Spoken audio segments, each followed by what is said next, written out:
மந்தையில மாங்குட்டி பெத்தம்மையில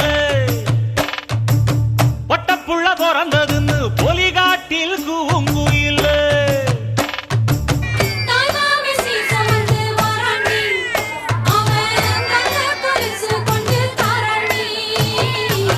சீரு சுமந்த சாதிசனமே ஆறு கடந்தா ஊரு வருமே.